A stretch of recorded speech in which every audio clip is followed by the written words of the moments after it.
पहाड़ों के बीच एक सुंदर हरी घाटी थी जहाँ रानो चिड़िया अपने परिवार के साथ रहती थी।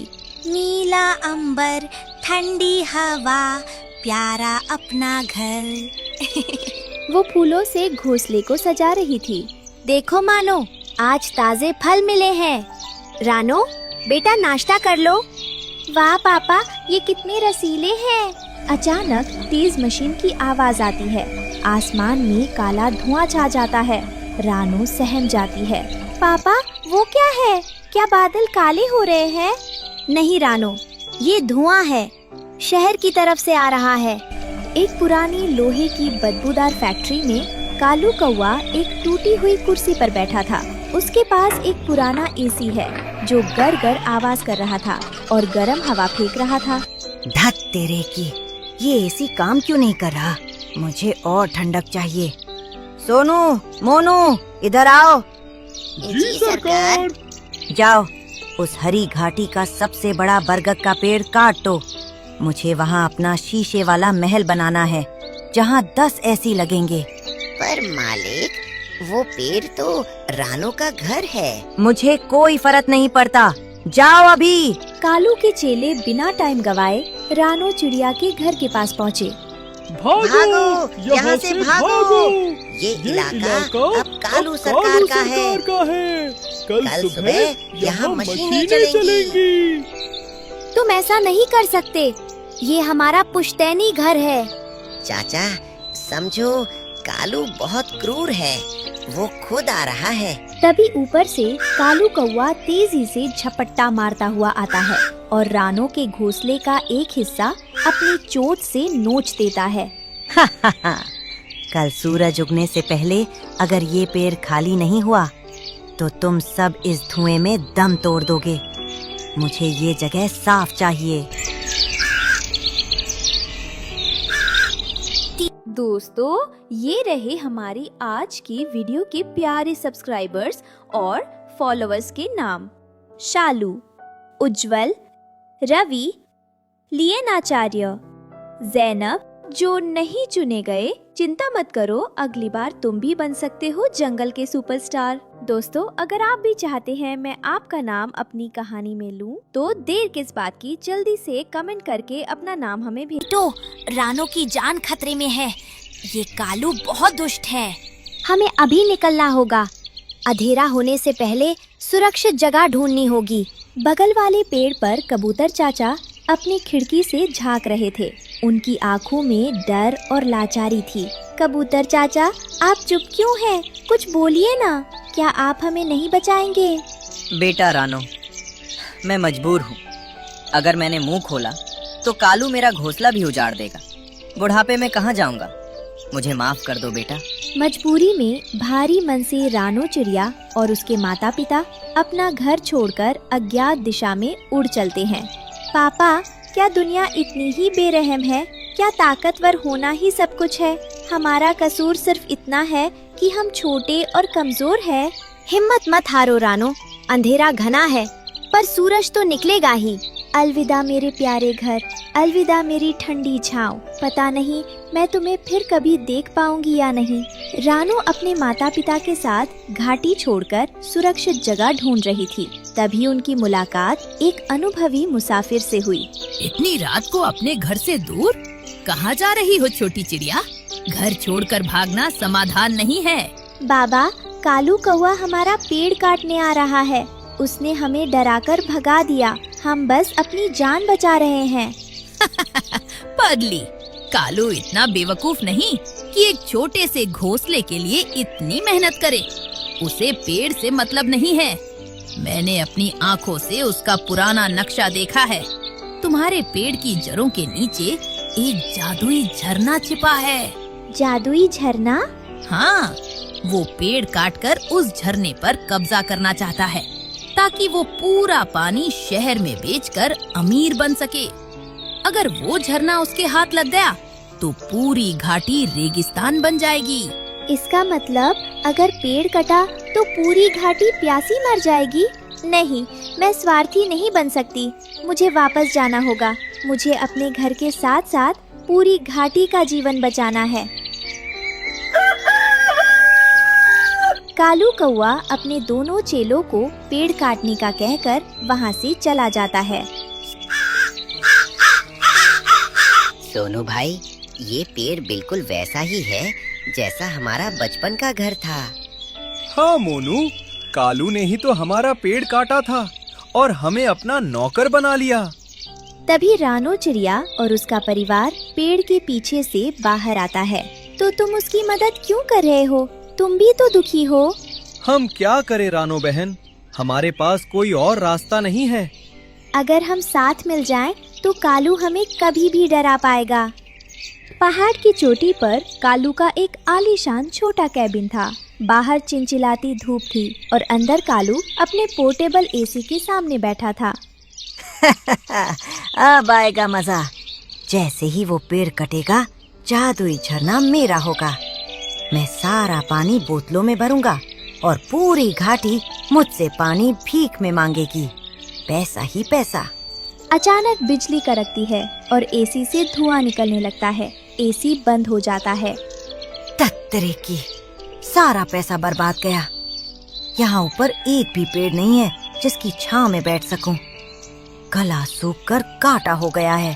तभी कैबिन की टूटी हुई खिड़की से एक साया अंदर आता है। एक बड़ी भूखी शिकारी बिल्ली दबे पांव अंदर घुसती है। बड़ी गर्मी है ना कालू? शुक्र है मुझे आज दोपहर का ताज़ा शिकार यहीं मिल गया। म्याऊं। बिल्ली मौसी, आप यहाँ? देखिए, मेरे पास बहुत पैसा है। मैं आपको शहर से दूध और मछली मंगवा दूंगा। मुझे छोड़ दीजिए। मुझे तेरा कागजी पैसा नहीं खाना, मुझे तू चाहिए। यहाँ पहाड़ पर न कोई पेड़ है जहाँ तू छिप सके, न कोई दोस्त जो तुझे बचा सके। आज तू नहीं बचेगा। बिल्ली झपट्टा मारती है। कालू अपनी जान बचाने के लिए इधर उधर फड़फड़ाता है, लेकिन पहाड़ सपाट और सूखा था। उसके पास छिपने की कोई जगह नहीं थी। सोनू, मोनू, कोई है? मुझे बचाओ। रानो, मुझे माफ कर दो। मैंने सबकी छांव छीन ली और आज मेरे पास खुद छिपने के लिए एक पत्ता भी नहीं है। कालू किसी तरह खिड़की से बाहर कूदता है, लेकिन बिल्ली उसके पंजे पर वार कर देती है। कालू घायल होकर पहाड़ से नीचे घाटी की ओर गिरने लगता है। बचाओ, कोई बचाओ। रानो चिड़िया और उसके पापा वहाँ से गुजर रहे होते हैं। रानो, चलो, ये वही कौवा है जिसने हमें घर से निकाला। नहीं पापा, माँ कहती है कि मुसीबत में दुश्मन की भी मदद करनी चाहिए। रानो चिड़िया अपनी छोटी चोंच से पत्तों में पानी लाती है और कालू को पिलाती है। पापा टीटो उसे सहारा देकर एक सुरक्षित गुफा में ले जाते हैं। तुमने मुझे क्यों बचाया? मैं तो तुम्हारा घर छीनने आया था।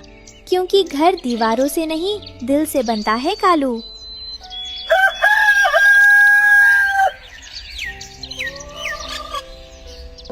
अगली सुबह जंगल में मेला लगा था। सभी पक्षी है इकट्ठा थे।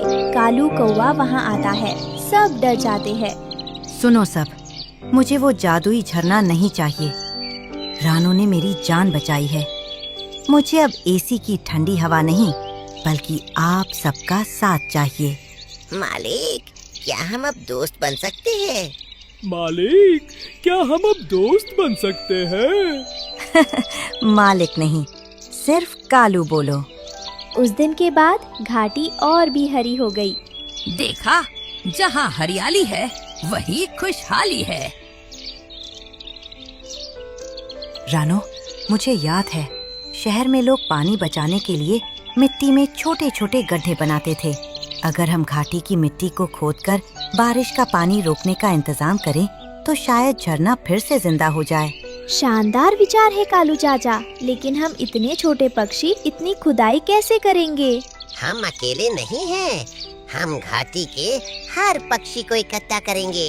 रानू ने अपनी मीठी आवाज में सबको पुकारा। कबूतर चाचा, तोता बाबा, उल्लू और यहाँ तक कि नन्ही गौरैया भी मदद के लिए आ गई। रानो बेटा, उस दिन मैं डर गया था, पर आज नहीं। आज हम सब मिलकर अपनी घाटी बचाएंगे। जैसे ही पक्षियों ने मिट्टी के छोटे छोटे चेक डैम तैयार किए, आसमान में काले बादल छा गए। देखो, बारिश आने वाली है। टिप टिप झमाझम तेज बारिश होने लगी। पक्षियों द्वारा बनाए गए गड्ढों में पानी भरने लगा और वो पानी रिसकर जमीन के अंदर चला गया। अचानक जोरदार आवाज के साथ जादुई झरना फिर से फूट पड़ा। आज रानो की हिम्मत और कालू की समझदारी ने साबित कर दिया कि अगर हम प्रकृति की रक्षा करेंगे तो प्रकृति हमारी रक्षा करेगी। अब मुझे समझ आया, असली ठंडक एसी में नहीं बल्कि इन पेड़ों और बहते पानी की बूंदों में है। रात का समय था। रानो और उसका परिवार गहरी नींद में था। अचानक बरगद का पेड़ हिलने लगता है। पापा, क्या भूकंप आ रहा है? देखिए हमारा घर कैसे हिल रहा है। रानो, नीचे देखो, जमीन में बड़ी बड़ी दरारें पड़ रही हैं। सुबह का समय। घाटी के पक्षी परेशान थे क्योंकि रातों रात उनके जमा किए हुए बीज और फल गायब हो गए थे। ये कोई मामूली चोर नहीं है। देखिए, पेड़ों की जड़ें कुतरी हुई हैं, जैसे कोई नीचे से हमला कर रहा हो। मालिक, सॉरी कालू चाचा, हमने देखा है जमीन के नीचे से कोई बड़ा सा साया निकलता है और सब कुछ निगल जाता है। घाटी ने अभी सूखे से जंग जीती ही थी कि एक नई और अदृश्य मुसीबत ने दस्तक दे दी। जमीन के नीचे से आने वाली रहस्यमयी आवाजों ने सबकी नींद उड़ा दी थी। साथियों, ये कोई साधारण भूकंप नहीं है। मैंने अपनी लंबी यात्राओं में इस गंध और मिट्टी के ढेर को पहचाना है। ये पाताल का चूहा है। शहर की बड़ी इमारतों की खुदाई से डरकर उसने अब हमारी शांत घाटी का रुख कर लिया है। पर बाबा, वो तो जमीन के नीचे रहता है, हमें उससे क्या डर? डर इस बात का है कालू, वो अंधेरे में सुरंगें बना रहा है। अगर उसने अपनी तेज कुल्हाड़ी जैसे दांतों से झरने की मुख्य जलशिरा को काट दिया तो सारा पानी पाताल में समा जाएगा। पानी गया तो जमीन खोखली हो जाएगी और हमारी पूरी घाटी धंस जाएगी।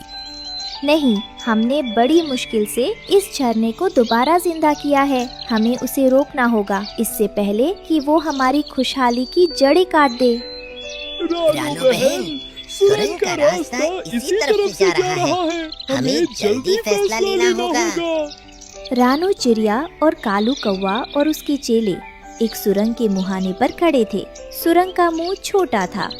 मैं अंदर नहीं जा सकता रानो, मैं बहुत बड़ा हूँ। सोनू मोनू भी डर रहे हैं।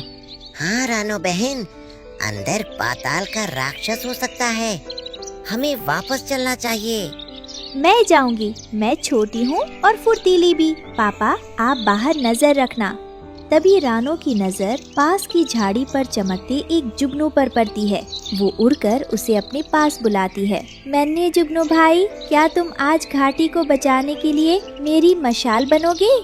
सुरंग के अंदर रानो चिड़िया देखती है कि एक बहुत बड़ा चूहा रो रहा था और जड़ों को चबा रहा था। रुको, तुम हमारी घाटी क्यों बर्बाद कर रहे हो?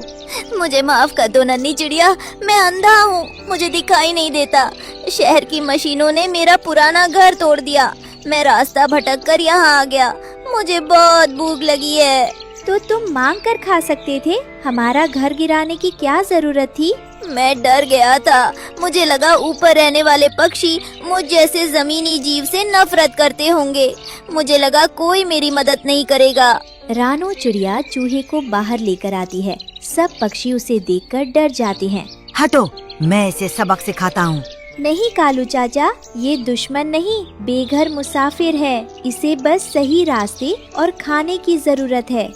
रानो ने एक योजना बनाई। चूहे को घाटी के बंजर हिस्से में ले जाया गया। दोस्त, तुम यहाँ सुरंगें बनाओ, इससे मिट्टी नरम होगी और हम यहाँ नए पेड़ लगा पाएंगे। बदले में हम तुम्हें रोज ताजे फल और खाना देंगे। वही बंजर इलाका अब नर्सरी बन चुका था। चूहा जमीन जोत रहा था और पक्षी बीज डाल रहे थे। रानो, तूने एक मुसीबत को मददगार बना दिया। वाह, अब हमारी घाटी दुगनी बड़ी हो गई है। पाताल से लेकर आसमान तक सब हमारे दोस्त हैं।